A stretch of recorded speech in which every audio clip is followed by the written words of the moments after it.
శ్రీ కనకదుర్గా జ్యోతిష్యాలయం జ్యోతిష్యం చెప్పబడును. ప్రేమ సమస్యలు, పెళ్లి సమస్యలు, భార్యాభర్తల గొడవలు, విద్య, ఉద్యోగం, వ్యాపారం, కుటుంబ ఆర్థిక సమస్యలు, నరదిష్టి, నరఘోష సమస్యలు, సంతాన సమస్యలు, స్త్రీ పురుష వశీకరణం, గ్రహ సమస్యలు, బాలగ్రహ పీడకలలో ఎటువంటి సమస్యలకైనా 100% పరిష్కారం చేయబడును. అన్ని విషయాలు ఫోటో చూసి ఫోన్లో స్వయంగా చెప్పబడును. గురువు గారికి నమ్మకంతో కాల్ చేయండి. గురూజీ రామరాజు 9000442025. హాయ్ ఫ్రెండ్స్, అందరికీ నమస్కారం అండి.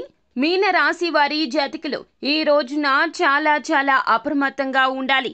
ఎందుకు అన్నట్లయితే గనక మీ గ్రహ పరిస్థితి అస్సలు బాగోలేదు. ఆగస్టు మాసంలో 27వ తేదీ మంగళవారం తిథి నాడు మీనరాశి జాతకులు మధ్యాహ్నంలోపు ఒక వార్త వినవస్తున్నారు. ఆ వార్త శుభవార్త, అశుభ వార్త అంటే ఖచ్చితంగా చెడు వార్తే, మీకు కీడు కలగచేసే వార్త అని చెప్పక తప్పదు. అయితే ఇటువంటి సమయంలోనే మీనరాశి జాతకులు చాలా వరకు కూడాను ధైర్యంతో ఉండాలి. మానసిక స్థైర్యం ఉంటే ఎటువంటి గడ్డు సమస్యనైనా కూడాను మనం పరిష్కరించుకోగలుగుతాము. పరీక్ష సమయంలో మీకు చాలా వరకు కూడాను ఎదుర్కొనే ఫలితాలు ఇలాగే ఉంటాయి. దాదాపు కూడా ఈ ఆగస్టు మాసంలో 27వ తేదీ మంగళవారం తిథి నాడు మీకు అనూహ్యమైన చెడు పరిస్థితులు కలగచేసే రోజుగా చెప్పడం జరుగుతుంది. ఎందుకంటే గ్రహాల పరిస్థితి అస్సలు బాలేదు. మధ్యాహ్నం లోపు ఒక వార్త అయితే వినవస్తున్నారు. అయితే ఆ వార్త ఏమిటో, గోచార రీత్యా మీకు ఎలా ఉండబోతుందో తదితర పూర్తి వివరాలు అన్నీ కూడా మనం ఈ వీడియోలో సంపూర్ణంగా సవివరంగా తెలుసుకునే ప్రయత్నం చేద్దాము. అంతకంటే ముందు ఫ్రెండ్స్, వీడియోని పూర్తిగా చూసేయండి. అప్పుడే మేము ఏం చెప్పబోతున్నామో మీకు పూర్తిగా అర్థమవుతుంది. వీడియో గనక మీకు నచ్చినట్లయితే గనక లైక్ చేయండి. మీ లైక్ మాకెంతో సపోర్ట్ అండ్ ఎంకరేజ్మెంట్ గా ఉంటుంది. ఇక ఆలస్యం చేయకుండా వీడియోలోకి వచ్చేద్దాం. మీనరాశి వారి జాతకులు ఎన్నో రకాలైనటువంటి మంచి ఫలితాలు పొందుకోవాల్సిన మీరు ఇప్పటి ఈ గడ్డు పరిస్థితులు రావడానికి గల కారణము శని భగవానుని యొక్క అననుకూల పరిస్థితి. శని భగవానుడు చాలా వరకు కూడాను మీకు ఇటువంటి చెడు ఫలితాలే ఇవ్వబోతున్నాడు. ఈ రోజున ఏది చేసినా కూడాను కీలక నిర్ణయం తీసుకోవద్దు. ఎక్కడ ఉన్నా కూడాను మీ పని మాత్రమే మీరు చూసుకొని వచ్చేయండి. అలాగే ఒంటరిగా మాత్రమే ఉండండి.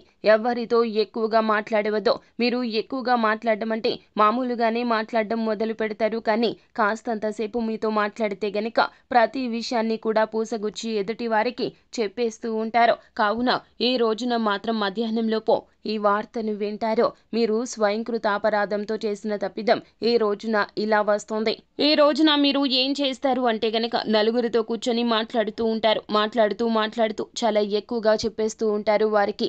అలాగే మీ వద్ద లేనటువంటి వ్యక్తి గురించి ఈ రోజున అనేక సమాచారం వారికి తెలియజేస్తారు.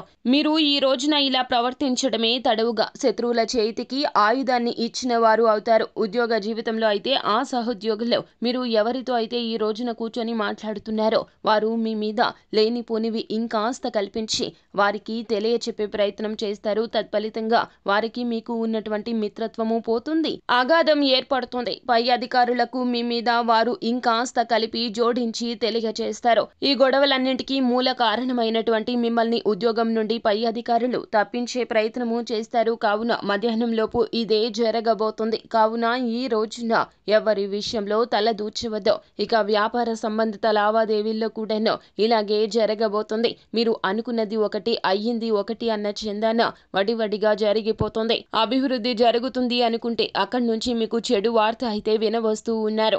ఈ రోజున ఏ నిర్ణయం తీసుకోవద్దు. ముందుగా మీరు చేసే పని గురించి ఎవరికి తెలియపరచవద్దు. మీరు మీ యొక్క బలాన్ని, బలహీనతను అందరికీ తెలియచేసుకుంటూ పోతే గనక మీ జీవితంలో ఉన్నతిని ఇక ఎప్పటికీ చవి చూడలేకపోతారు. కావున ఈ రోజున ఈ విషయం మీకు అవగతమవుతుంది. చేతులు కాలాక ఆకులు పట్టుకున్న చందన ఈ రోజున అంతా అయిపోయాక గానీ మీరు ఈ పరిస్థితి గురించి ఎంతో నేర్చుకోలేకపోతారు. ఇకనైనా అప్రమత్తంగా ఉండండి. ఎవరిని గుడ్డిగా నమ్మొద్దు. మాట విషయంలో అదుపులో ఉంటేనే, నియంత్రించుకోగలిగితేనే జీవితంలో ఏదైనా సాధించగలుగుతారు. సో ఫ్రెండ్స్, చూసారు కదా, ఈ వీడియో గనక మీకు నచ్చినట్లయితే గనక లైక్ చేయండి. మరిన్ని వీడియోస్ కోసం మా ఛానల్ని సబ్స్క్రైబ్ చేసుకుని ఫాలో అవ్వండి. Thank you.